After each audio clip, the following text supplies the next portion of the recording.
I'm David Weintraub. I run the Center for Cultural Preservation here in Hendersonville, which is a Southern Appalachian documentary film project that does oral histories among mountain elders throughout the South.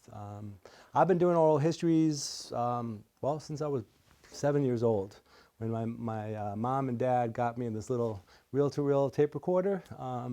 And one of the things I loved to do best was to sit down with my grandparents and have them tell their stories of, and talk about the old country. And my grandmother, who was a mentor in my life, grew up in Eastern Europe, and she was a chicken farmer. And she was also there at the time when all of a sudden the Nazis were taking over the country, the world. And so she got out, she told these stories about the Russian soldiers breaking into the house, and well, this is her story anyway. When she was 16 years old, she fought the Russian soldier with a chair, broke the chair over his head, and he ran away. And she hid up in the trees when the Nazis were coming into town, and they left. Fortunately, they left just a year before the entire town was everyone that they knew was murdered. And she survived. She came to this country eventually, and she had hundreds and hundreds of stories to tell, hundreds of songs to sing, and so my first experience, really, not thinking this was about the future, was taping these songs and those stories, and so all I have left of Grandma Anna is those little reel-to-reel tapes, and so that always told me how important and valuable oral histories was, personally. But institutionally, what I've learned is that oral histories is about telling the real story. I have a son who's graduating from high school, and next week, hopefully, if he passes what he has to pass. And so he's going through civics right now, and I feel for him. I hated history when I was young. I just couldn't stand it, because, history is written by the victors, and history is about great men and great events. And when I mean great men, I mean men, not women. And when I mean men, I mean white men, not people of color. And when I mean white men, I mean white men with money. And that's how history is written. And so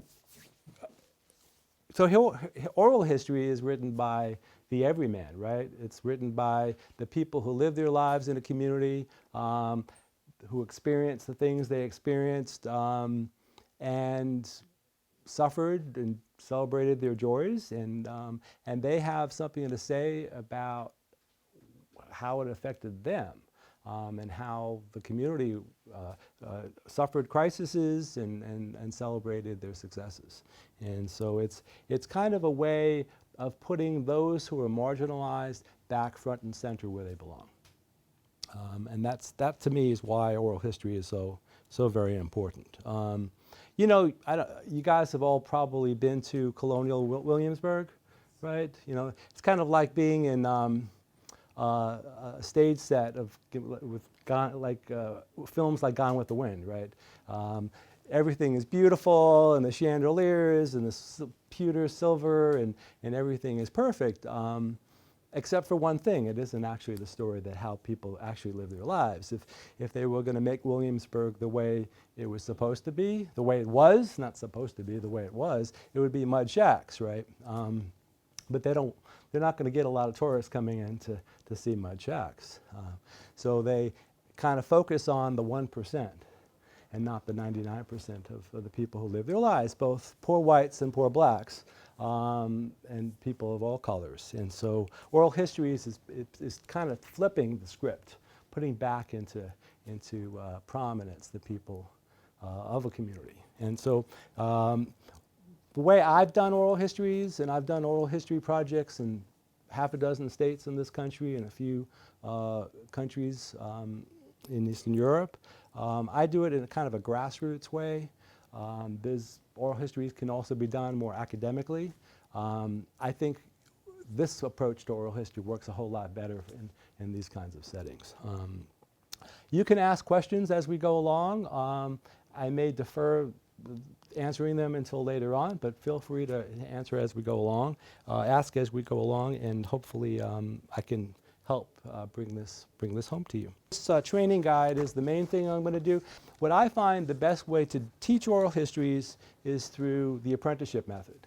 And that is that somebody who's trained goes out and does the oral history with a second. And that person learns everything they can learn from that person a few times, and when they feel comfortable, then they try to do the oral history. And then the person who is has more expertise backs them up. And when they feel ready, then they start teaching somebody else. Because the best way you know that you've learned something is that you can pass it on to someone else. And that's how an oral history project grows. Oral histories aren't for experts. They're for every person. You know, we're all experts because we've lived our life in this world. We've raised kids, we've grown up in a family, we've faced all those challenges. That's all the expertise you need to have to be an oral historian. Well, there's one other thing, and this is the toughest thing for Americans of all, and that is the ability to listen. We don't like to listen very much. We like to engage and give our opinion, and Americans are very prominent about the opinion part of it, and yet the intensity of listening is really, really most important of all. And then we're going to talk a little bit about that as well, is how to listen, guide the conversation, and not to dominate the conversation. Because most people that you are going to be interviewing are not people that are orators, you know. They're humble, there's a great deal of humility. They don't think they have anything to say, to be honest. Because all they did is live their lives. You know, what do you have, why are you asking me? And so your mission is to ensure that they understand how valuable they are to this community, how their life lessons are valuable to you, and to encourage them to tell their story. And like everything else, oral histories are about establishing relationships. What makes oral history unique? Oral history is based upon the personal experiences that bring history home for us more than the broad brush that we learn in school. My son has a book that's 250 pages long that covers all of American history, 16 chapters, mostly very large pictures. Published 15 years ago. It's absolutely terrible. He hates it. I hate that he has to learn it that way. And it's actually, his teacher is a relatively progressive-minded person that you might have heard of. But it's so much information, and yet the questions that are never asked are why. Not just the what. Right. But why? How did this happen? Where did this come from? What were the ramifications? What are the echoes that happened then that are affecting us today? How are people thinking? Not just the people who are running the country and the people who are quote unquote in charge, but everybody. And it's just, it's confusing for him, and it's confusing for me, and it's impossible to untangle all of that stuff. And oral history, when it's face to face, it's not just getting the facts, right? It's finding out how what were people's impressions? How did they feel when that happened? How did it affect their kids? How did they respond? Not just themselves, but the rest of their community. You know, people used to know how to do stuff, right, in the past. People had skills. They didn't have to go to YouTube to figure out how to open their front door. But today, you know, we don't have those skills. We go to Walmart, pick something up, and everything is taken care of until it breaks down in 6 months. We throw it off the side of the road and go back to Walmart and get another one. That's not so that we have the skills of knowing how to shop. And so when you go into that history, you realize the resilience that people had, and the connections that people had, the interconnected neighborhood and community. And that's what oral history helps to provide to us. Second, it takes the marginalized and puts them front and center. So everybody has a voice, and their voice is equal, right? It's not one is more important than the other. And so as we're talking to somebody and understanding how they live their lives and what they went through, it brings to the fore the beauty, the harmony, the complications of society that can't be just painted in a broad brush. When you're doing talking with individuals, that that's one of the things that you want to impress upon them, that they do have, what they have to say is very important. Absolutely, that's so critical. And you have, I have in your packet here, you'll see a little one pager. It is, I know the type is a little small because I wanted to fit on one page, so I didn't want to bust the budget. But this is just kind of an outline of some questions that you might ask. It's a general outline, and this could be made more specific. I have 25 different versions of this, depending on the community I'm talking to, the focus that I have in my oral history project. This is just kind of a generalized thing. But this is just kind of a general outline. What's most important is, who is this person?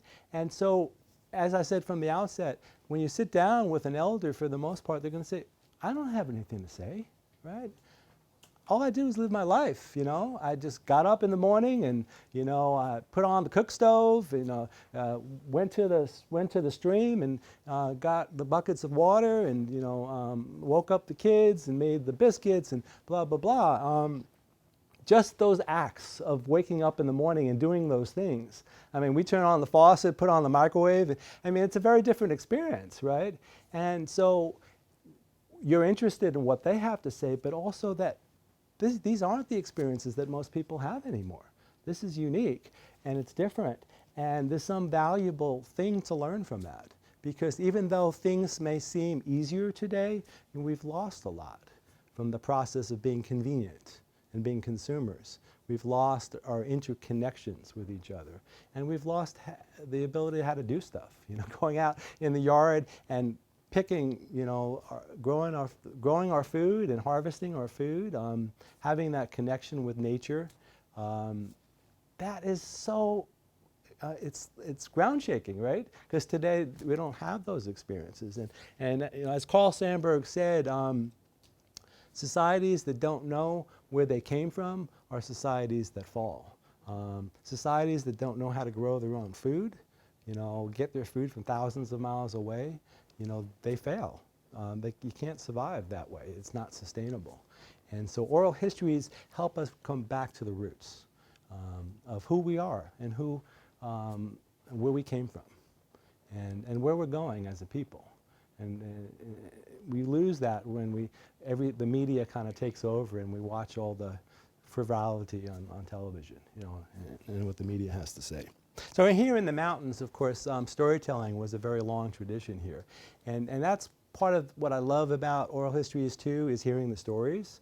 You don't hear that very much anymore. And in a way, storytelling was the first social media, right? Because it was a way, some of it was metaphorical and all of that, but it told the story of how people lived their lives, their connection with nature, with their animals, with their community. And it's a fantastic way of being able to connect right back with where we came from. And so, and the mountains have such a long tradition, the African American community and the Scots-Irish community and the indigenous community, those connections with stories are so valuable. And so oral history ties us into all of that. And through the stories, come the character of the people that we're talking to. So first and foremost, I think it's really, really important to understand that what oral histories are about are relationships, building relationships. And sometimes that gets lost because you have all these papers and you have, this goal of, we want to record this and we want to have this for posterity and all of that stuff. But if they don't trust you, they don't know who you are, they don't have a connection with you, then they may tell a story, they may say things, but you're not going to get the same authentic response that if they trust who you are, they understand where you came from. When I first started oral histories here in Western North Carolina, I was working with a friend of mine who is an historian here. She's done a great deal of research and documentation. She knows everybody. She's a 7th, 8th generation person. Her family goes back to the first settlers here in Western North Carolina. And she said, frankly, David, no one's going to talk to you. You're not from here. They don't know who you are. You know, you're from somewhere, you talk like you come from Brooklyn, and you know, that's where I come from. I can't help that. And so that, you know, you're just not going to, and you know, 350 oral histories later. And so what I do, when I sit down with somebody for the first time, I tell them, you know, this is why this is important to me. You know, I grew up with my grandmother and telling these stories and singing these songs, and you know, I tell them about the reel-to-reel tape recorder and how valuable that history was for me. And so that I make that connection with them. And so it's really important when you set up an oral history with somebody, number one of the things you have to consider is, do you want to just call cold, or do you want to, you know, do you want to talk to somebody who knows them and have them set it up for you? And I think that's important. I have never, of the 400 plus oral histories I've done, I've never just knocked on somebody's door, just given somebody a phone call. It's always somebody who knows them. And that takes a lot more time. But it means when we finally get around to sitting down, there's some personal connection there. And then number two is I often have a pre-meeting. You know, I might, you know, go to Black Bear or, you know, somewhere, have a cup of coffee, talk a little bit, you know, show them a brochure about a little bit about what I've done, why I'm interested. You can have a pre-meeting interview. You can even, you know, these times, you know, everyone's in a rush and everyone has so many things to do. Sometimes you can just do it before you do the interview. But you definitely don't want to do is stick a camera or a tape recorder in front of somebody and say, let's go.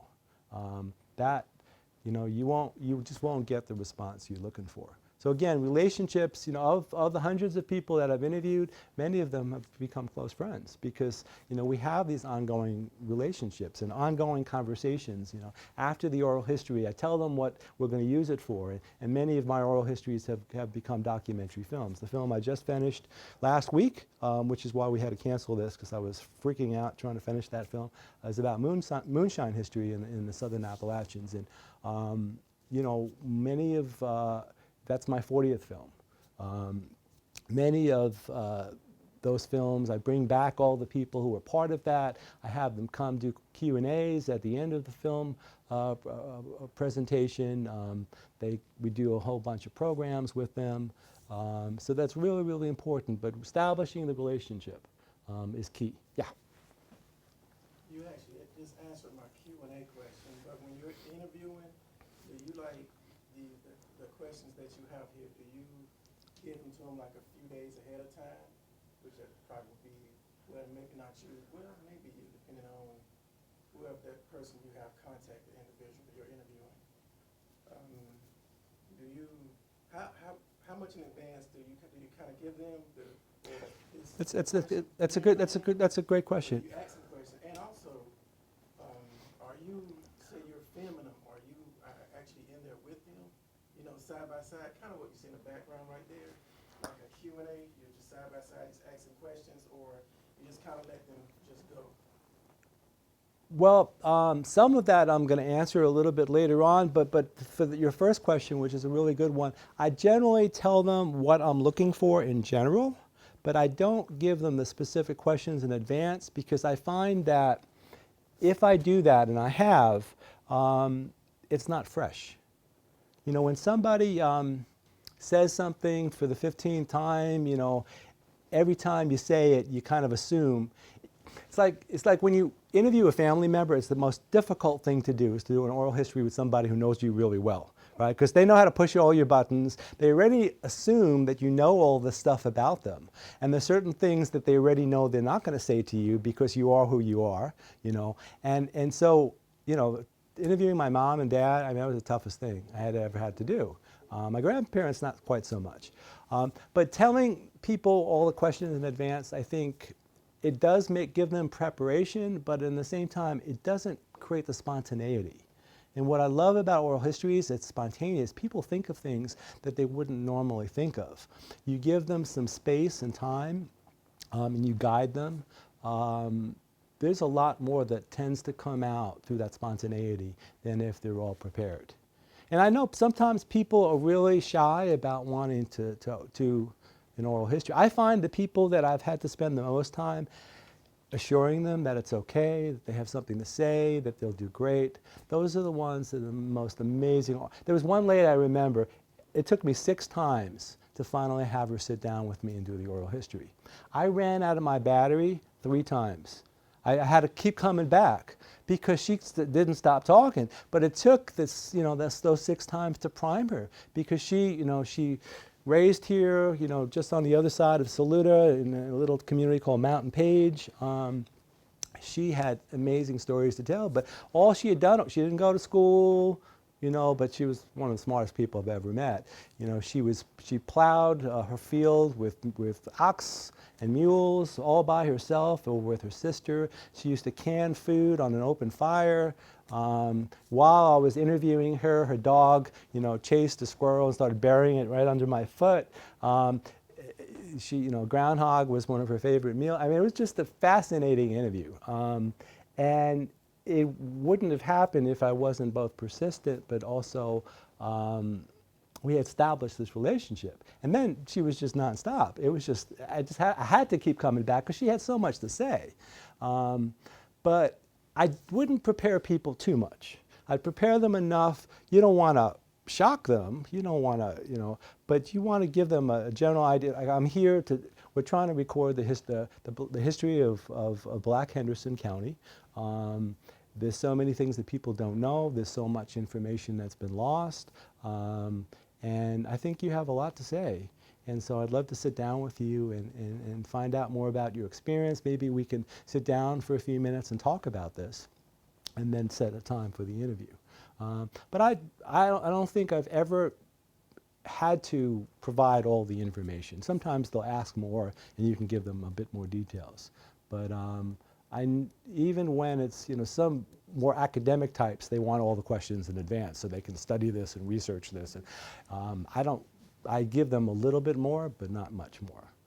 Because it's usually, and I'll get to this later on in this discussion, but it's usually the follow-up questions when they answer, like, here's my outline, tell me more about how your parents, grew up in this community, and,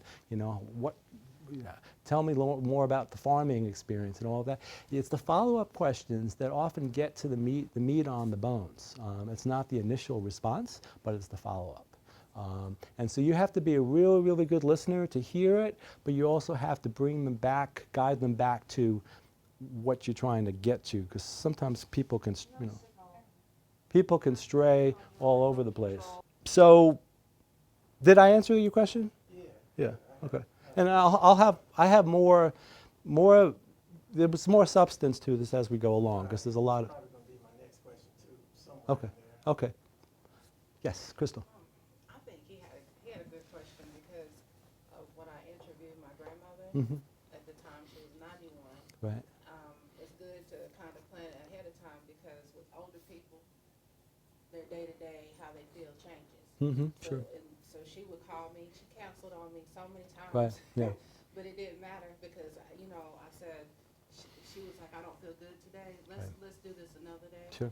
And so when we finally got to do one interview, she was in a good mood. She was feeling good, Mm-hmm. and had taken her meds. Right. And she was really, looking forward to it. So it's good to kind of plan ahead, and Yeah. then also have that in your mind that this may be a cancellation. Sure. Sure. Because this person of this age, they have health problems, they may not feel well, Right. and they're not going to bring their best Sure. because they don't feel good. Sure. So, it's good to plan ahead and then actually have space to think about, well, if it cancels, when can we do it again? Right.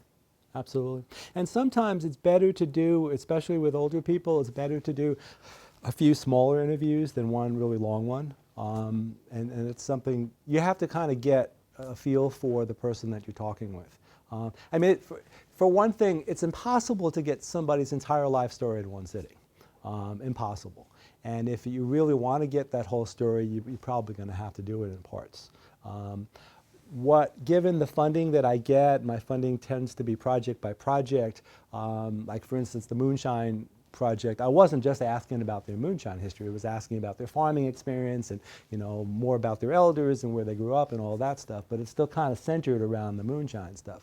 But if I was going to go into depth on everything, it would take several tries.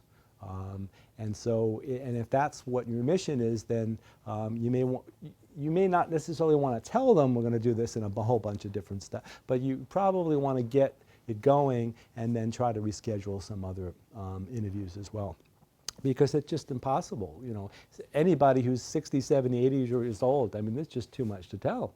And so, but part of it also is a little respect for the person you're talking with, their frailty, their age, their cognitive abilities, and sometimes it isn't practical sense to be able to do that. So then what you have to do is figure out, how can I maximize the most I can for the small amount of time? I find with older people with less stamina, you kind of have to focus on what you think you're going to get the most out of, because you may not be able to do multiple interviews. At the same time, this is probably the only time they've ever been interviewed, the only time they ever will be interviewed, the only time their life will ever be recorded. And so it's a very important mission that you have in your hands. You know, what I learned with those little tapes with my grandparents, and that they're gone, is that, you know, this life is ephemeral, right? And it disappears, and that's all you have. And so often when we're growing up, we think this is the way it's always going to be, right? And then you start to lose family members more and more and more, and you realize that's not the case at all. And so I kind of made it my mission to do my family and to do my community, because of the 400 plus interviews I've done, you know, there's maybe 350 people who are all gone. You know, there's only 50 people left, and that's scary on the one hand. But on the other hand, I'm proud that their story lives on. You know, my mom, my beloved mom died just less than 2 years ago. 10 years before she died, I did a comprehensive oral history of her life. And you know, it's almost like she's still alive. You know, I can listen to that. At her celebration of her life, I made a little film and played that. I play that for the family all the time. We just celebrated her birthday in April, and we played a little bit of that. And it just, you know, she's still there with me. And that's how valuable these things are, is that you may be the first and the last.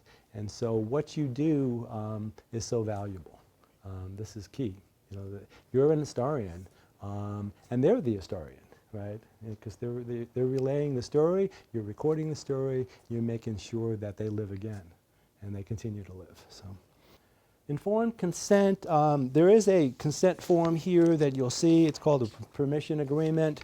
When we talk about consent, we're not just talking about filling out a form, but you're talking about, basically it's a sacred duty that they understand that they're giving permission that their life and the recording and this interview can be used in a variety of different ways. My permission agreement is a lot more comprehensive necessarily than what you might be using, but it gives me permission to use it in a film, to use portions of it on a website, to go on PBS, to include them in DVDs. I'm working with a number of institutions around the country, Library of Congress, the Genealogical Center here in Henderson County, to get them copies. It's just a one-pager with a...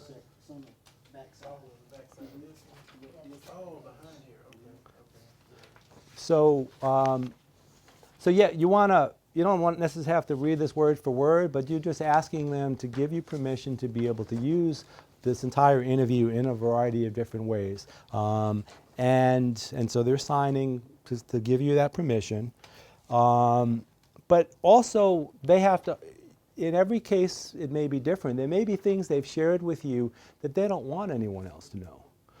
Or they may be in a circumstance where the victimizer is still out there, and right now they don't want that to be public knowledge, but maybe in the future they do. And so you have to know, you have to ask those questions, and you have to have that conversation. So it's more than a piece of paper. It's an understanding, and it's a relationship, and it's a commitment. They may ask for a copy of it, and if if the program can provide that, then you want to make that commitment. You also have to know what commitments you can make and what you can't make. Every organization has its budgets and abilities and resources. I can give a DVD to them of the interview, which they can play on whatever device, or I can send it to them through Dropbox, whatever. But you may not all have those resources at this time. So you have to know what you can offer. You don't want to make promises you can't keep. But if you make a promise, you want to make sure it gets relayed to whoever can make that happen. When I do an oral history, I record it on a video. I make an MP3 audio. I have a volunteer who transcribes it all on text.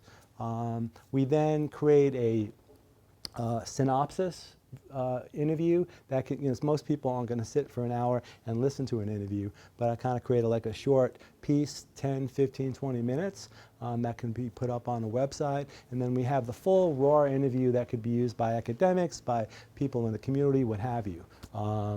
And so that's what's available when I do it. But we have to talk as an organization what the resources are at any given time. But this is an important relationship, and not just filling out a piece of paper. Okay, and this is, this is what works for me. You got to figure out what's going to work for you and how to word it. You just want to make sure it legally is worded in a way that it's binding. Because family members, I've heard sad stories of family members coming and say, "Oh, you made all this money off this interview, and we're going to take you to court." Blah blah blah blah blah. I've heard that happen in some cases. That hasn't happened to me. But people think that you're making money off of this. Often, not the interviewee themselves, but family members who think, But for the most part, family members of the interviewees that I've had are absolutely astounded. They love the fact that this interview was done because they can go back to it. It's something. It's a family treasure, And that's why it's so important to build those relationships, with Yes. the person, but also with the family. Right. And they know the depth Yes. of what the organization Yes. is about. Yes. And they have Absolutely. to explain that and express that. Absolutely. Okay, so going back to what we said the beginning of this. So the first contact is really, really important. Are you calling cold? Are you using a referral? Are you sticking a recorder and a camera in their face, or are you establishing a relationship in advance so they have it? There's trust, right? This is all about trust and understanding that you value who they are and that you value them enough that you're not going to just get what you need and leave. This is not a consumer thing. You're not going to Walmart, picking up the thing. You're not establishing a relationship with Hitachi or Sony. This is about a person, and so it's a different way of approaching things. And if you skip this step, bottom line is the quality of the interview is going to be very different. So coffee, pre-meetings, phone calls, all of that. The discussion with the interviewee, for one, it's really important to do your homework. And I'll have a list of references at the end here, but this is a really important reference that I didn't put on the list. Have you guys read this? I just checked that out yesterday. Did you? I Okay. did, yeah. Yeah, definitely. I mean, it's not as comprehensive as it should be, but it's wonderful that it's here, and so definitely important to read this. And I think they sell this at the museum. At least they used to.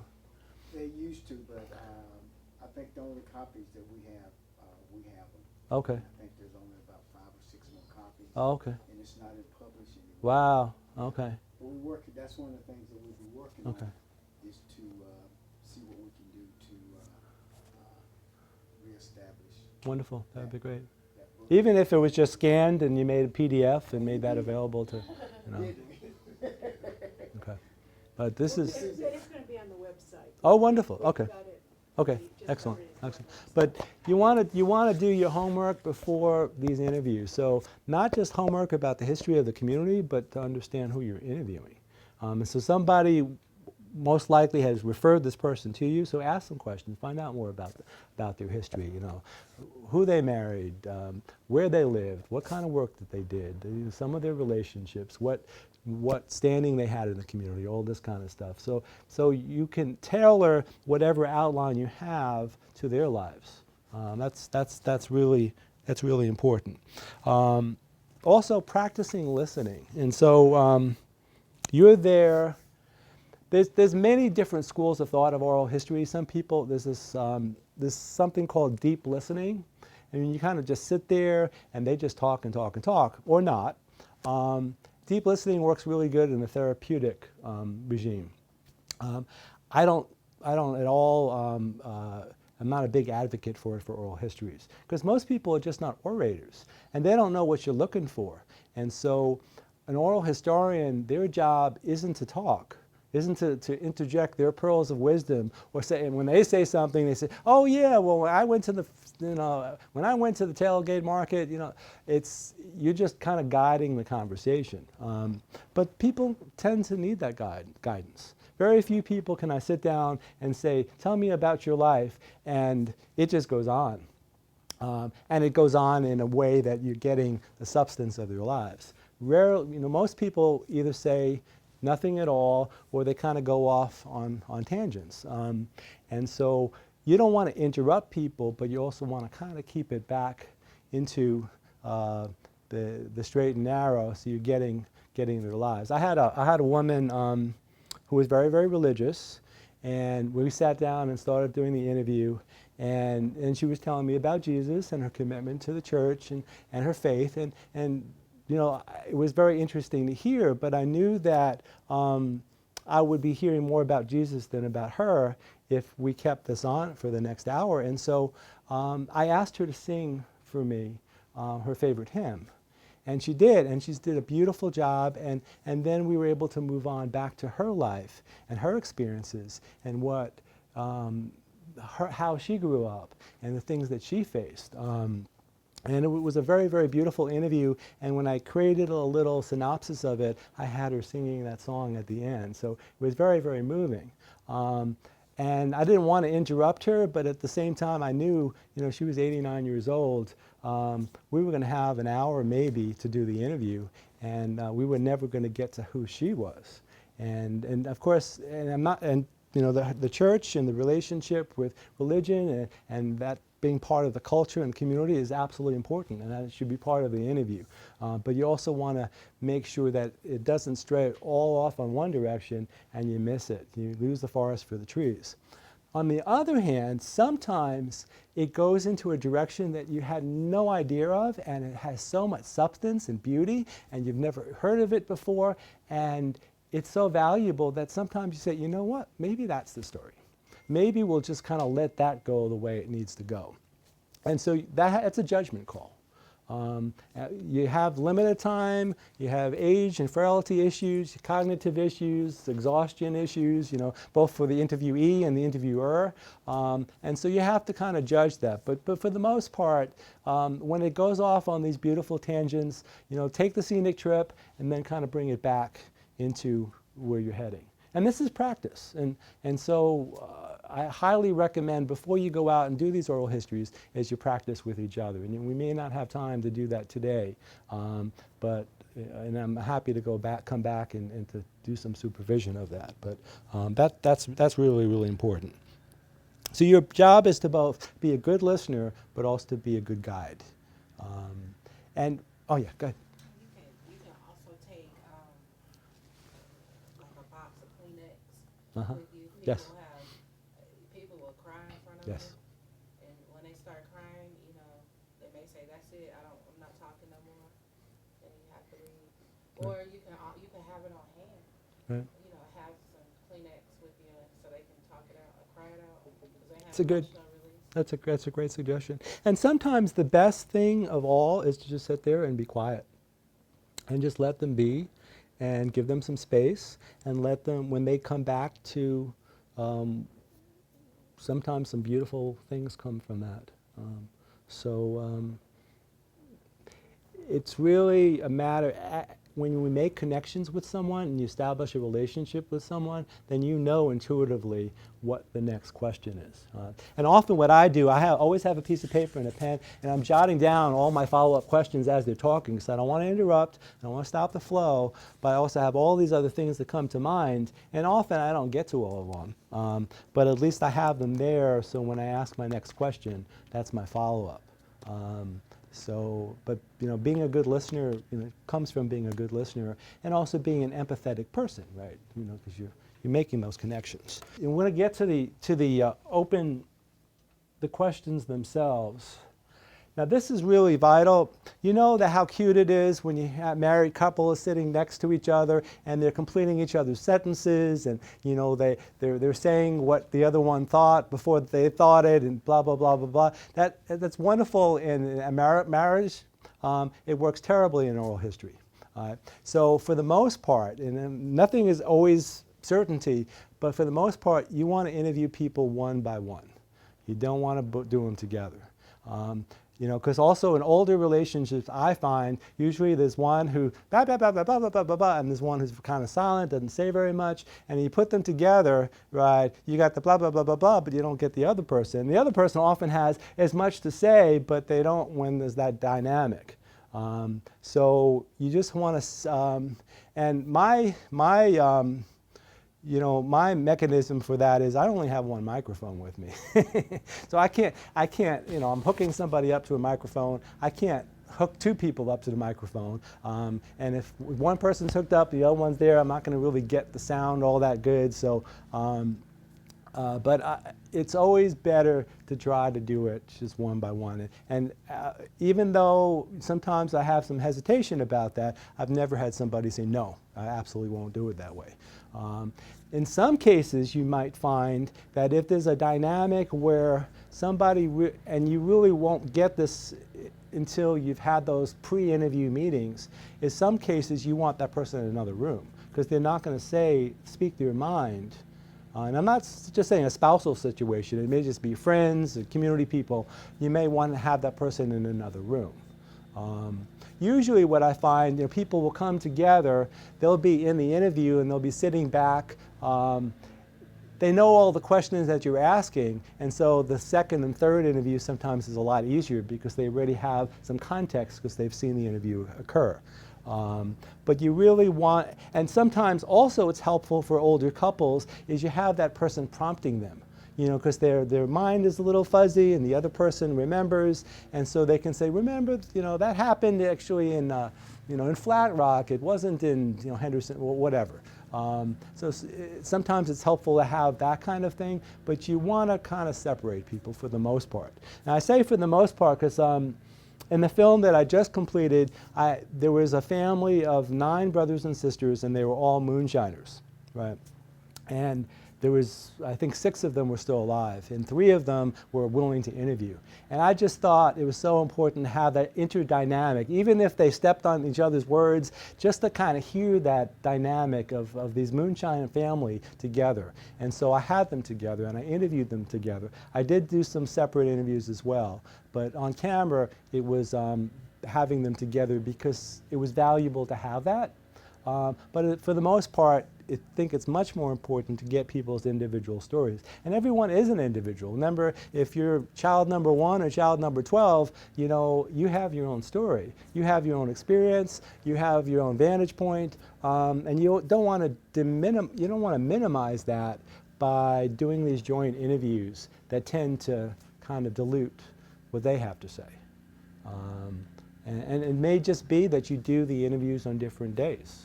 If given time and all that stuff. But that's really, really important.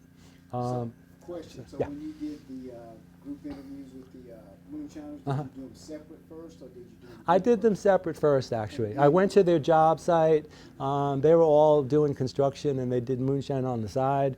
And so I went to each of them, and they put their machines away, and then we did the short interviews first. And then I realized when I did the final interviews, it would be a lot better to do them together. But I did them first. I did the individual ones first. So if we say like we had a husband and wife, we did them separate, then you put them, You could do that, and then sure. Put them together. Sure, So sure. in that way, Sure. you'd have more of a. Sure, absolutely. But I would definitely take the opportunity to have the separate ones at some point in the process of recording them, and not together. Unless, there's very few circumstances I can see why. The only circumstance I can see is when someone really, cognitive abilities have really declined, but you want them on camera. There was a guy I interviewed who was 104 years old in the nursing home. He was a very important person to interview. He had founded the Carolina Barn Dance, which was kind of like it was kind of like the version of the Grand Ole Opry for North Carolina. It was recorded on 514 stations all around the country in Spruce Pine, and his cognitive abilities were just limited. But his wife, who was 50 years younger, actually knew a lot of the story, so it was good to have her there, because there was just, we were just going to go back in circles with someone who was 100, which was wonderful to have what he had to say, but there was only so much we were going to get from that. But in most circumstances, you want to try to do that. Okay. Encouraging the narrator. Again, people tend to be very humble, especially around here. They don't think they have anything to say, so continuing expressing how much value you have for what they have to say, how much value their children, other people in the community, future generations, there's something to learn, This is we're in a totally new world. When my grandmother was a chicken farmer, she couldn't have possibly conceived of the fact that kids would grow up thinking that chickens came from the grocery store. I mean, it was impossible, because you went to the market with your family, and you went shopping, or you grew it yourself and you raised it yourself, and it's a totally different world. And so those stories are so important.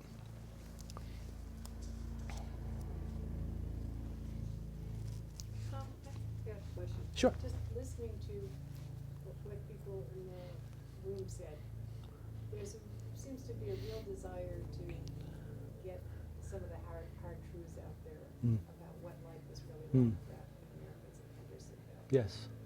On the one hand. On the other hand, some people, especially older people, may be really uncomfortable talking about some of those things. Yes. Maybe afraid,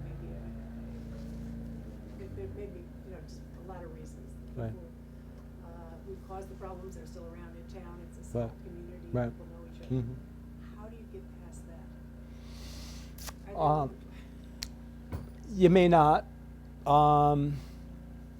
Sometimes what is helpful when people are reticent is to have the person who referred them to you to be in the room to encourage them.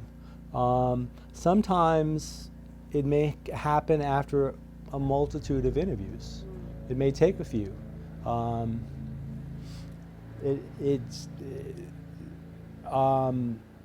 It may mean that you kind of do the preliminaries first about the basics, who their father was and who their mother was.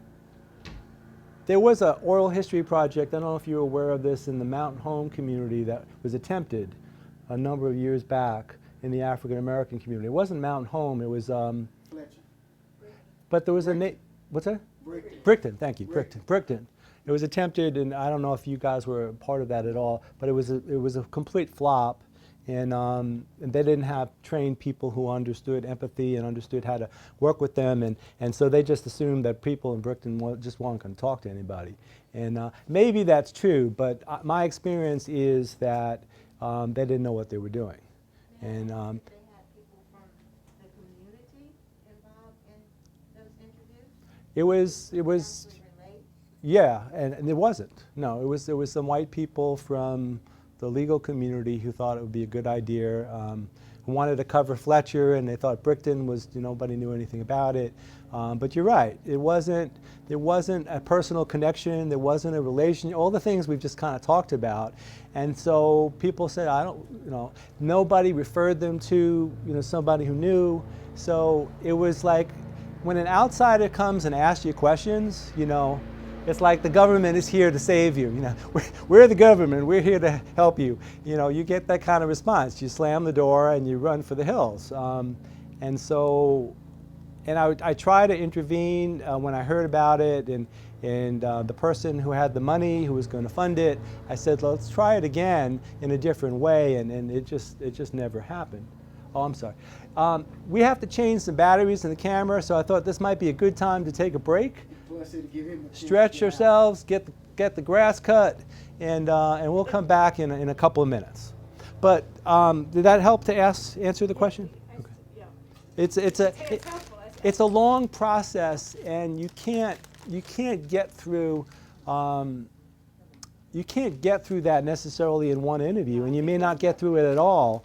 But I think if you have the person involved who referred them to you, if you do it in multiple interviews, if you come back around after you've met somebody else in that community, he says, well, you know what? I just talked to Mrs. Smith, and Mrs. Smith was telling me the story. I wondered if you had some opinion about that. And so remember, this is community building.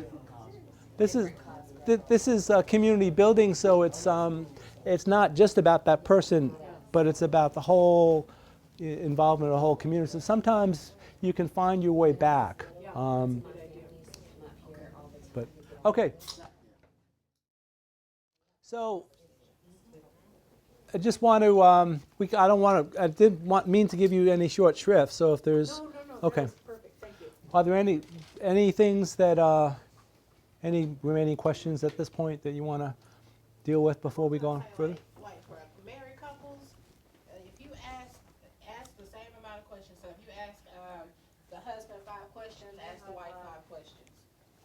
You see what I'm saying? Because like with some couples where there's jealousy and things like that you were talking about, the interruption of one speaking for the other, I would, from my experience. I think it's not a cookie cutter situation. True. It has to be customized because Yes. it's not one size fit all. Depending on the couple, depending on the situation, the circumstances and all of that, you know, it's just not one size fit all. And I think Never is. Yeah. And that's one of the reasons why you said if you split them up, because if you split them up, they don't know who asked, how many questions you asked the other one. Right, and what's helpful too is it's one relationship, right? And they have shared experiences. Is that sometimes you don't have to ask the same questions to the other spouse, because you already have part of the story, and then you can come back around and get some more of it from someone else. I have never had an issue where a married couple said no, we'll only do this as a unit. I've never experienced that, and I've interviewed a lot of married couples, and often one is in the room at the same time, but not always. I just I never had that issue. But again, nothing is cookie cutter, and the more you do this, and some people are just intuitive people anyway, and relationship people anyway. But the more you do this, the more you feel for what is the right thing at the right time. Questions just pop into my head. I don't know where they came from. They can come from me. They just, and it was the right question. All of a sudden, this thing just opens up. It's like, the Red Sea is parted, and the light is coming down, and it's like, this is the question that had to be asked. And all of a sudden, somebody who was reticent was just answering yes, no. All of a sudden, it just all comes together. And so, again, practice. It all comes down to that. But really listening to the person, not just what they're saying, but from their facial expressions. Do they feel comfortable? Do they need a break? Should we kind of walk around the block a little bit? And just, walking is sometimes the best therapy of all. It is for me. Before I do any project. So you just kind of have to guide, judge, and sometimes you realize, this is probably not the right day for somebody. But you never want to get the yes, no answers, other than just the confirmation. Let me ask that again. Is this what you meant? And then you can say yes, no. But if you're getting yes, no, then you have to do some more digging, because you're not getting a response. They're just reacting to what you're saying. You're not hearing what they're saying. And you still gonna leave some time to do an interview, right?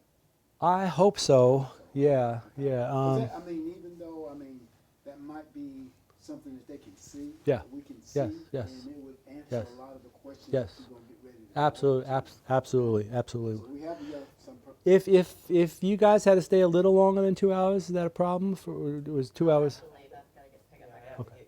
Okay. All right. All right. Well, we'll make it happen some way. All right. So we kind of talked about this already. Is you want to hear their story and not your interpretation of their story. And so open-ended questions is really the key to oral histories. It's so easy. So I said prepare, right, and understand the history and all of that stuff. But most people who are listening to the oral history later, it may be a generation later, they may not have that history. And so when someone says something, oh, I went and did some canning of the corn, what did you do? What was the process that you used? You know, was it on a stove? You know, so you want to ask those kind of questions. So, you know, I know what you're saying, but people who listen to this in the future may not. So can you talk about your process? What did you do? I learned the most amazing, you know, I love canning myself, and I love apple butter. I'm a connoisseur of apple butter, and everyone has their own little, you know, some people put the peels in it when you're cooking, and some don't, some put sugar, some don't. You know, Gladys Barnwell, the little old lady, the first apple orchard as you go into Edneyville, she had two different apples that were just dynamite. And so you want to ask those questions, even if you know the answer. Remember, the person listening to this in the future may not. Open-ended is really, really important, and not judgmental, not loaded questions. So obviously, if I'm sitting down with a moonshiner and say, were you ever worried that the gates of hell would open and lightning would strike you down for the sins that you committed? Obviously, that's a judgmental question, right?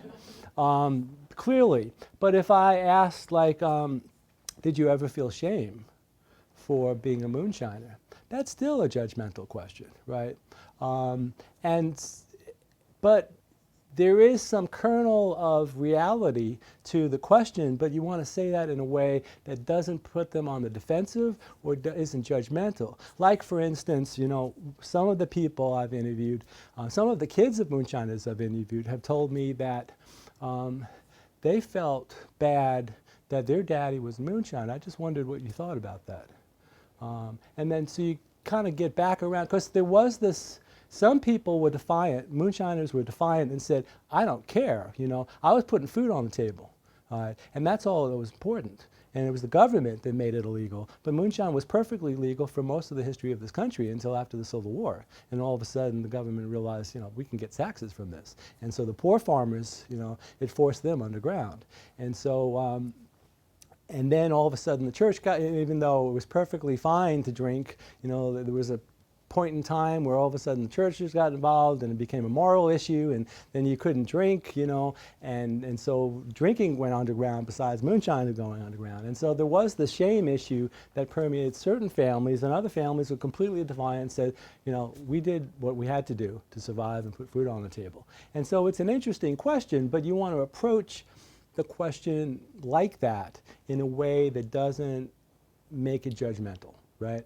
And that's, so it's not, you're not putting your point of view in the question. And so open-ended questions are really important, and we're gonna, there's a whole bunch of things here that we can look at. Restating and summarizing, you told me more about that. Repeat back what they say. You know, as I said, you know, ask them. Future generations may not know what you're talking about, so can you tell me more about this?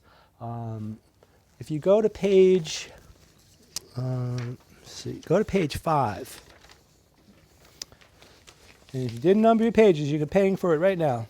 It's the one that says avoid loaded and leading questions on the top of the page.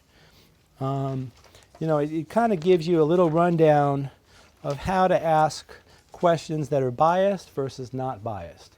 All right, so the not is, you know, wasn't Sandtown a poor, hard place to grow up? All right, so you're already putting, you know, your own, casting aspersions on what this is, instead of asking, well, tell me how you felt about the place where you grew up. right? It's a very different thing, and it leaves it open to, you know, describing what in fact happened, not categorizing it in some way. Why did your family come to live in Sandtown? I'm sorry. You all moved to Sandtown because it was the only place you could afford, right? All right, so you're really putting this financial stigma, poverty stigma on somebody. And so the natural tendency is you're not going to get an authentic answer. You're not going to get an answer. The person's going to say, see ya. You know, it's a different thing than why did your family come to live in Sandtown, right? It's completely open. It allows them to tell you what happened. I assume your family being Mexican was always Catholic, wasn't it? Again, you know, you've categorized somebody, you've put a stigma on somebody, or you've decided what the answer is. And so you're going to get the answer that you've sought rather than their answer. But tell me about the role of religion in your family life. I mean, totally different question, right? And it can go in many, many directions, and the response is going to be them, not you. Again, people, you know, people who are curt answers, who don't expand, you want to say, tell me more about that. You know, let me say that back to you and see if I understand. Seeking definitions, clarifications. And in getting to difficult subjects, sometimes rather than hitting it directly on, you know, as I was saying about the moonshiner, you know, some people say, you know, I've heard said that, you know, children of moonshiners felt bad about the fact that their daddy or their mom or their family member was a moonshiner. What do you think about that? And so you get an answer that's clear. They don't feel put upon. They don't feel defensive. You just want to know, rather than, you know, you've decided what it means in advance. Asking one question at a time, that's a really tough one, because you want to know so much and there's so little time. And so it's so easy to ask a compound question, ask 4 questions at the same time. What are you going to get a response to? You know, maybe nothing. So it's really important. And again, this comes down to practice. It comes down to taking an outline like you have here and then writing it in your words, right? Writing it in words that work for you. And maybe posing it in a question way. You know, practice this on your husband, practice this on your kids, practice it on your cat and your dog. It's just, you know, how to frame things in a way that get a good response. Now, people are going to go off topic. Very rarely have I find someone who's a wonderful orator. And there are people like that. I've asked, tell me about your life. And I just sit there, and I'm the audience. I just need to get myself some popcorn. They're just doing it all. I don't have to say another word, and it just flows. And some people are like that. I'd say maybe 5%, 10% of the people I've interviewed are like that. In almost every case, people will be really quiet, and they won't really, they'll be reticent, and you have to kind of draw them out, or they'll go talk, and they'll be going in all kinds of directions, and you have to kind of gently bring it back to the question that you're asking. And as I said, sometimes when someone is cerebral, they're thinking about it, it's just to give them time. You just kind of sit there and let them find their answer. Any questions about that? Open-ended questions about that. But again, this is people who've done oral histories before. You probably know most of this already. But it's just a matter of talking to people that you don't already have a relationship with on how to have people open up to you and to give an authentic response. And it takes a lot of practice. Remember that in an academic field, what you're interested in is the facts, you know. Where they were born, how they lived their life, you know, what was their experience. In an oral history, you're looking for their take on that. And so, how did you feel about that? So when you were growing up, how did you play, right? What games did you play? How did you celebrate the holidays? You know, did you enjoy that? What kind of presents did you give to each other? Were there presents? How did you, you know, and so it's getting their story and their interpretation of their life, because they are the historian and you're the recorder. You know, being sensitive to the fact that time is limited, age, frailty, you know, emotional issues, what have you. Going back to the issue of emotional issues and trauma issues and stuff like that, I think that sometimes what you want to do is to develop kind of a composite story by getting parts of it from numbers of people rather than digging so deep that it's harmful or painful for the person that you're interviewing. And you have to kind of take that over time. And some people don't want to talk about those kinds of things. And some people need some prompting. And sometimes it may just be that you have to talk to someone else and a friend or a neighbor and then hear some of that story and then come back and ask them that question again. We've all experienced incredible trauma in our lives. You know, in the African American community, communities that have been oppressed for generations, there's all that pain. And so it takes a great deal of dexterity to approach those subjects in a way that is sensitive, empathetic, not there to interrogate, but there to be there to listen. How are we going to learn the lesson? You know, history in so many places is just about, you know, a bunch of photographs, it's a bunch of news clipping, it's a bunch of clippings, you know, stuff like that. To me, history is about what have we learned and how do we take what we've learned and move forward as a people, as a community, as a society. And if we don't learn from the past, then you know, where are we? It makes America so powerful, whether it be its music or its culture or what have you, it's the blended tradition. And that blended tradition is all of us. Not just some of us. Thanking them for their time. So important. Thanking them. Signing the waiver here that you have, that you developed. But telling them how much the time that they spent with you was meaningful, that it meant something to you, that what they've imparted, you know, will be here for generations to come, for their kids, for the kids and the children's children's children of this community and beyond. Does it work better to ask them to sign the release before or after the I think after, because to me, if you're signing your rights, you know, essentially you're signing your rights, they should know what they're signing away before, because they might say, well, you know, now that I think about it, the thing I talked to you about, you know, my son and what happened, I really don't want anyone else to hear about that. And so you might want to jot down in the agreement, you know, please do not include, you know, X in the public record. It may still be there recorded in the public record, and then they'll initial that and then they sign it. But I think it's almost not fair for them to sign something before it's happened, you know. I mean, that's what corporate America does. You sign these agreements selling your life and your firstborn son, and then, you know, all of a sudden you realize, that may have been a mistake. And that'll give them a chance to know what they said, and they can, and it builds a relationship even Right. deeper within you, because Right. then they can say, well, you know that part like this, I Right. really don't, and then you can say, you know Yeah. something, yeah, we can do that. Right, And right. you can Yeah. tell them what you can do and how you can do it, Yeah. and it makes them feel good. Makes you feel good Absolutely, too. absolutely.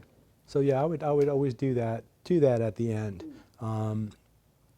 And you don't have to go through word for word, because most people don't want it word for word, but you want to go through the gist. Essentially, you know, what you're doing is you're signing the fact that you give permission to this organization to be able to take your interview, to be able to put it on the website, to be able to print the transcript of it, to donate it to a repository, so future generations can actually access all of this information. Will they be able to see the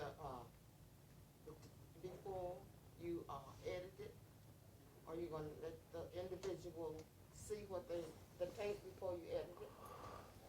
Well, that would be something that you as an organization are going to have to decide. For what I do is I tell them that, you know, if they would like a copy, you know, depending on what kind of copy they want, I'll give them the copy. And then I create a short synopsis that's kind of just the main points of it. In some cases, people will say, well, I really want to see the whole thing first before I let you do that. And if they say that, then that's fine. You want to just kind of jot that down. Rarely have people said that to me, but sometimes people will. Some moonshiners told me that because, you know, I had people in production making moonshine in front of me on the camera, and so, you know, I wanted them to see that first to make sure that they felt comfortable before it got onto PBS. You know? I mean, you can't actually arrest somebody for making moonshine on film because they actually have to catch you in the act. But you know, obviously, you know, you've demonstrated some practicalities there. So, but you know, that's if they raise that issue, I mean, it's their interview. They get to decide. So informed consent means they get to decide what to do with this. This is what we would like to do. If you want to change that in some way, then just tell us. You know. Tell us what you want. The meat of the interview tends to be the follow-up questions, not the initial questions that you ask, but all the follow-up questions. These are some of the references that I highly recommend. Jenny Jones-Giles has a wonderful website which is based upon oral histories and research that she's done, hendersonheritage.com. I think it's a very valuable documentation. You can search, you can put words in the search engine, places in the search engine, and find a whole bunch of stuff. From the Banks of La Aclawaha is also very valuable. That's in the library. Partial History of Henderson County is okay. Some of Terry Ruskin's stuff is also interesting. But again, this one, I ran out of room, but this is really important if you haven't read it. And your work is basically writing the next chapter, right? I mean, that's what this is, whether it be in book form or not. You know, we're writing the untold story of the history of Henderson County, and that's the most important chapter of all. Let's talk about equipment for a second. I highly recommend, in the world that we live in today, very few people are going to listen to an oral history that's just sound, right? Now, you know, this is one of the machine. I always have this with me because I always assume, well, maybe people are going to say no. They don't really want to be videoed. There's many different levels of this. This is a pretty good one, Tascam, but there's $50, $100 versions of this as well. It's just an audio recorder, and you just press record, and it records. Does a pretty good job. You don't have to get. This guy is just wanting to be between Surrey and, you know, anyway. These things are relatively inexpensive. It's a video camera and a still camera. You know, has its own little tripod. You can hook a microphone up to it or not. I think if you can, you should try to do video. There was one picture in here which I look at it now and I kind of discourage it, but you don't want to do that to an interviewee. You know, look, it's like a crowd surrounded. You know, obviously some people are being trained. You have a photographer. You know, it's just too many people. Now I understand, you know, a couple of people doing, but if you do that, you know, how are you going to feel comfortable in an interview when you're surrounded? You know, of course, you know, when I'm doing an interview, I do have lights and I do have cameras. But that's why I spend so much time on the relationship building. So when we sit down, I say, you know what, ignore this cheap junk from China. You know, it's just, we're having this conversation. This stuff is just there to record it, but it's just me and you, right? So don't worry about that. You know, don't let it distract you. Don't even bother looking at it. Just look at me, and we're just having this relationship together. But, you know, in some cases, I have never found, well, there's in one case in the 400 plus interviews I had to do, is that they wouldn't go on video camera. There's a woman named Claire Barry. I don't know if you've heard the Barry sisters. They were very famous back in the 20s, 30s, and 40s. They were a singing duo. She looked beautiful for a woman of 84, but she was very, very vain, and she didn't want to be on camera, and so I had to record it on the audio tape. That would be me, I guess. But honestly, that's never happened other than that one. I've been prepared. I have it with me. But people, you know, I've been surprised at how willing people, you know, because we live in this generation where, you know, everyone's selfieing themselves to death. I guess we're more used to it than you would a few years back. But if you do that, you know, you want to not have the person in front of a window, because then you're going to just see the light coming from the window. You know, you always want the sun kind of in front of them. Outdoor shots are really good, but outdoor shots also mean you got all the issues with being in the outdoors. I interviewed a farmer in Jackson Park once, and you had this guy following us everywhere we went, and when this guy finally left, the helicopters started flying by, and then we had the trucks with the jack brakes, and we had to shoot that 7 or 8 times to finally we got the interview, and it was little tiny pieces that had to be put together. But sometimes you just have to do an interview outside. So what I'm going to do real quick is I want to just play you a couple of things here. Have a checklist. If you have equipment, you want to check your batteries, then you want to check them again. You know, all the things that you need, you have that checklist and check them off. I don't know how many times that I've gone out and I have 5 bags that I have to bring with me that something got left, and it just kills me. I usually have enough redundant stuff. You know, send a thank you letter when you're done. Get those releases out, and the most important thing of all is that. Practice, practice, practice. I just wanted to give you a couple of examples here of, this is just the introduction of how to kind of get things going. I commented in an essay I wrote a few years ago that Mills River was, when I was growing up, as much a part of my life as eating and sleeping. It was just part and parcel with growing up, especially at my home place, which was right at the confluence of the North and South Fork.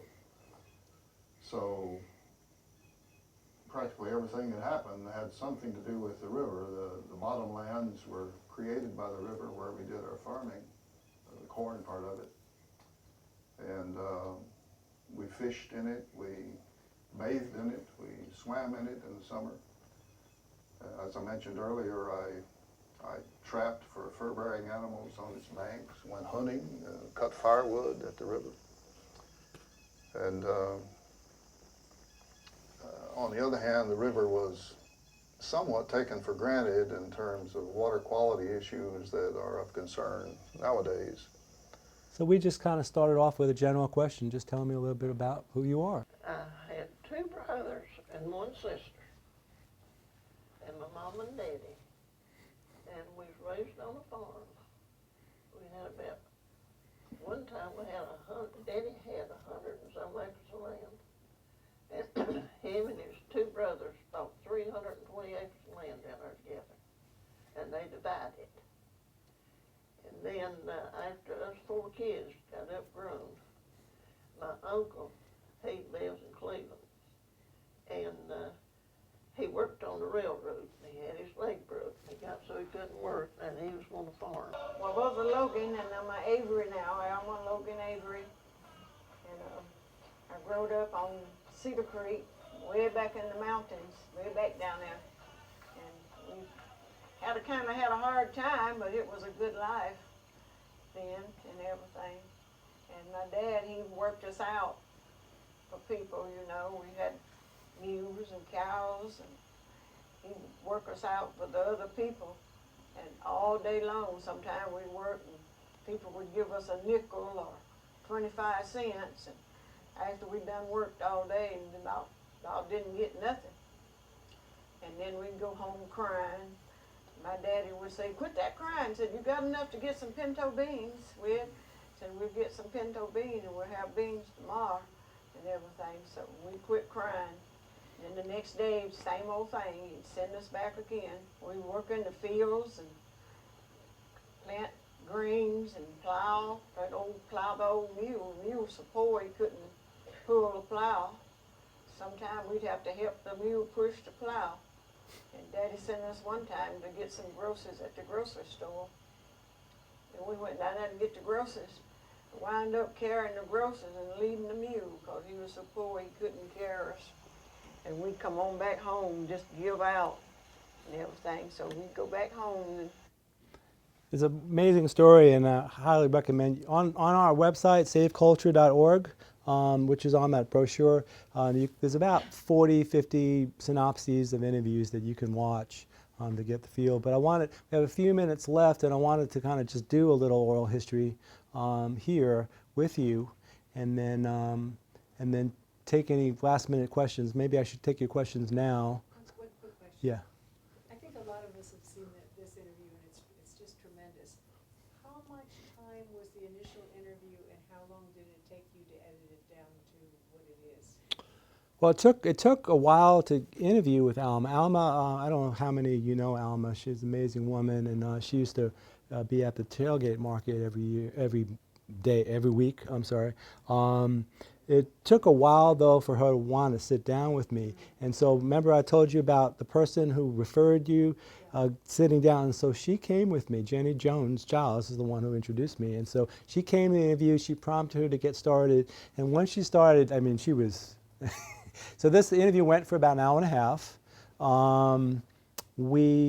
It ended up being in 2 other films, I think, maybe 3.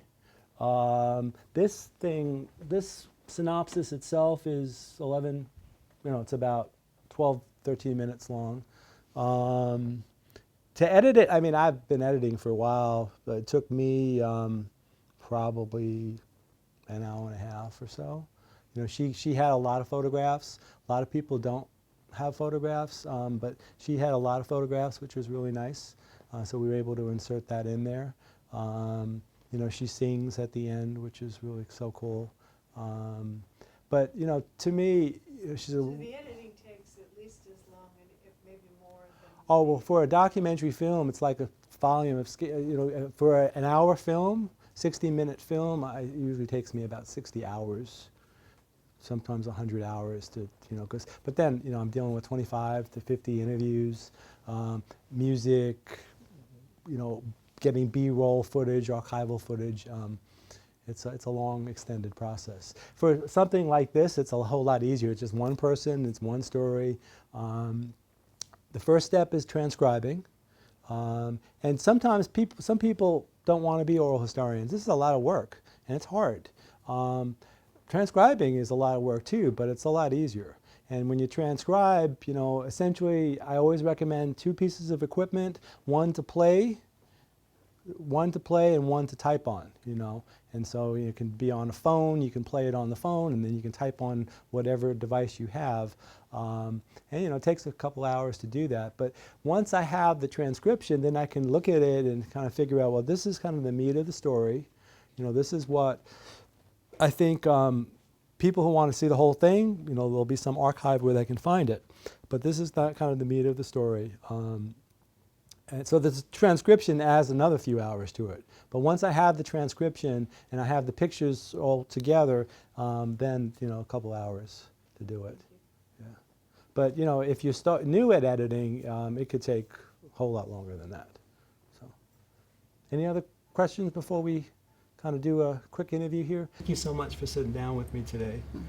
I think I'd love to hear a little bit of your story. I know we don't have a lot of time, and I'm sure I'm not giving your story any justice at all for only a few minutes, but I'd love to find out more about you now, and maybe we can do a more extended interview later. So if you wouldn't mind introduce yourself, and today is May 19th? May 19th, 2021. We're here in... A place to go. A place to go in Hendersonville, North Carolina. And if you can kind of introduce yourself and tell me a little bit about you. Okay, I'm Myrtle. I was born Myrtle May Dodd, 1940, May 24th, 1940, at 332 Pine Street, which is right down the railroad track there behind Nelson's Feed. Where the chute sets up, that's where the house used to sit. And I was raised by my grandmother and granddaddy, Myrtle Dodd and Barry Benny Dodd, which they worked for Lance Wholesale, which is in the building where the feed seed is now. So that's where I was raised at, right there on the corner on the track, up by the railroad, in the waiting station. Tell me what one of your earliest memories growing up. Well, I guess I can start remembering from when I was 3 years old. Wow.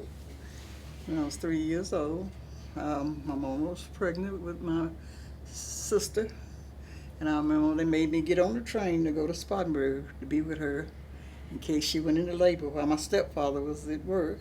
I remember crying all the way. The Spartanburg conductor told me if I didn't quit, he was going to put me off.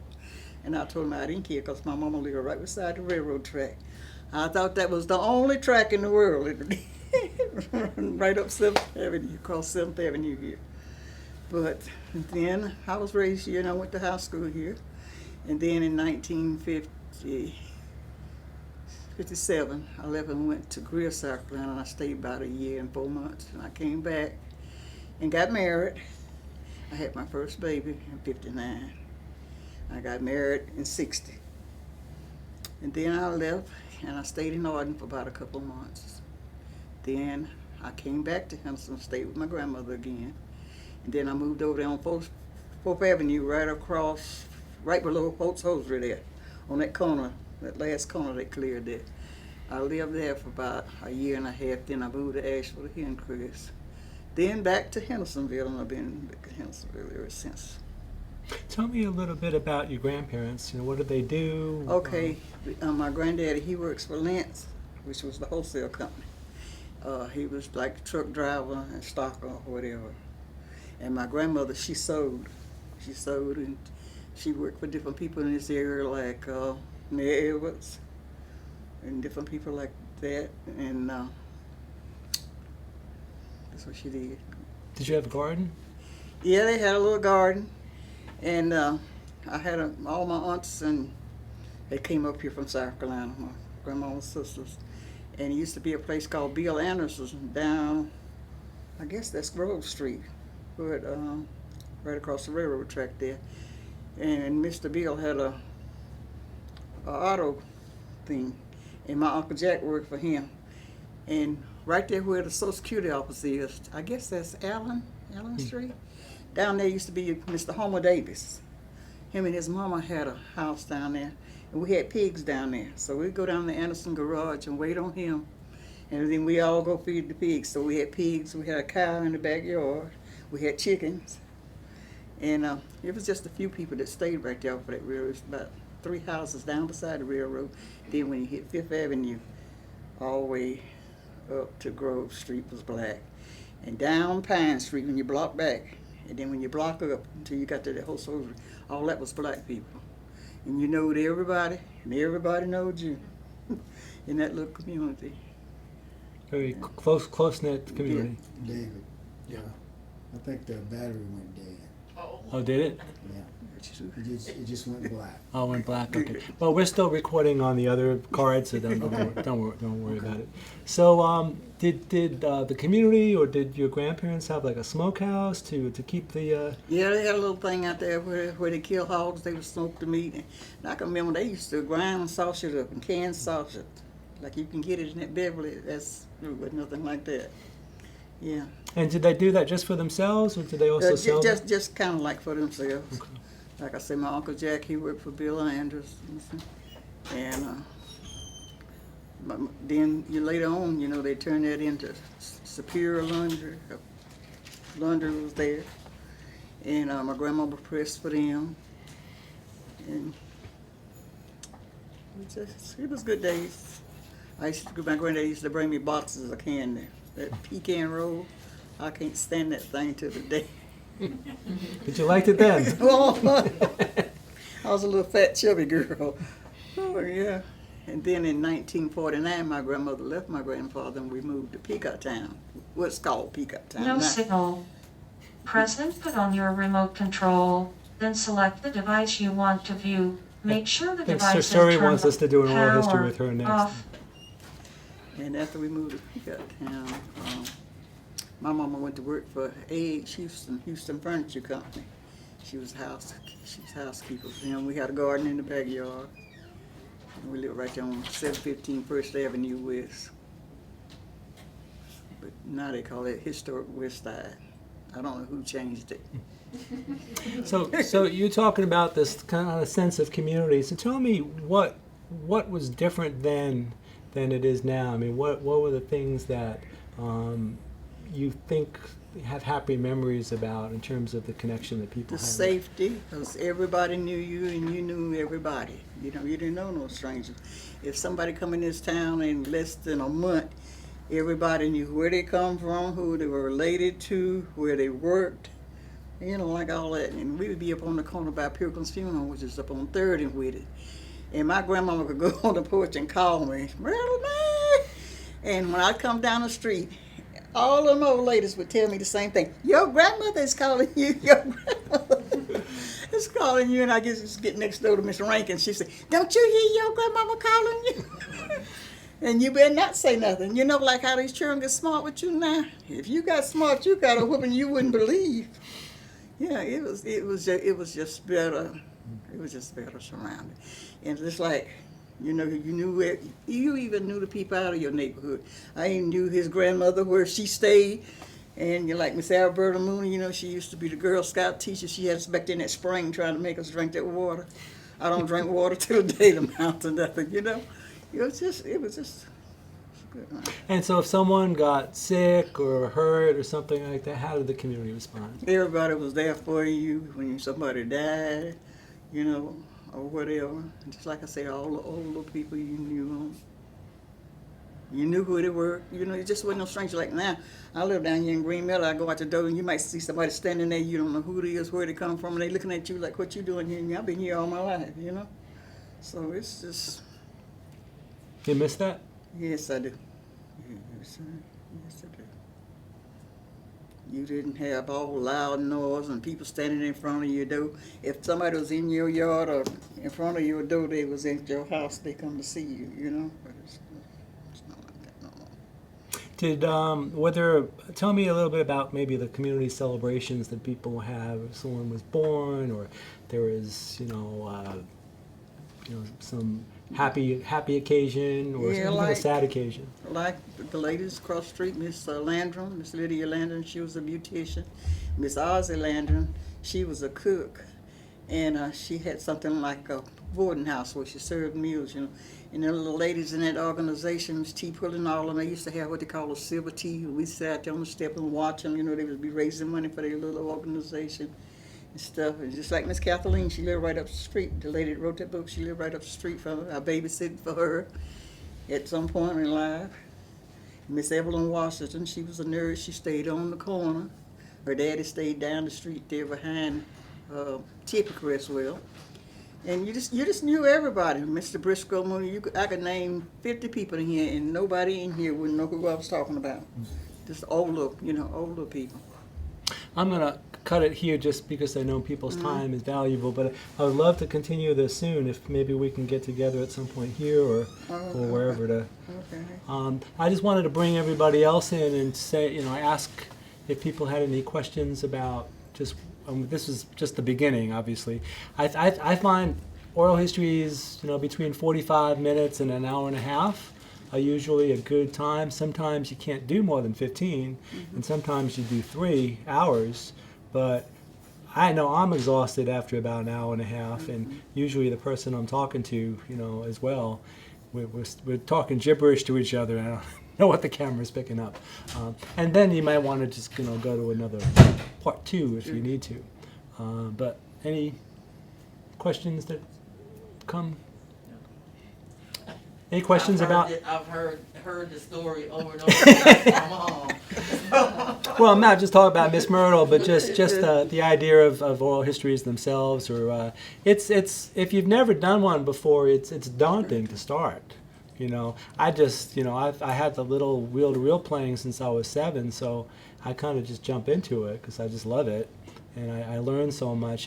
When I sit down with Miss Myrtle or with other people like that, I always feel like I'm sitting down with a rich person, you know, the richest person I've ever met, because it's not that they had, you know, much, but it's that they had these connections with each other and with the land and with their faith, and you know, what else is valuable? You know, it's not the stuff that you have in your house or what you drive.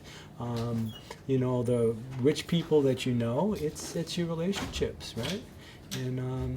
And to me, that's the gold that we mine in oral histories, and that's the gold that we've lost in our civilization, because you know, it's all about, you know, what's the next thing I'm gonna buy to fill the hole of the absence of community, you know. We want to bring that community back, and we bring that back by remembering first, right? And then maybe recreating, not to say we have to live in a cave again, but by understanding the value of the past and how do we incorporate the gold of that into our present and our future, and our kids and our grandkids. So. But thank you so much for allowing me the time to spend with you.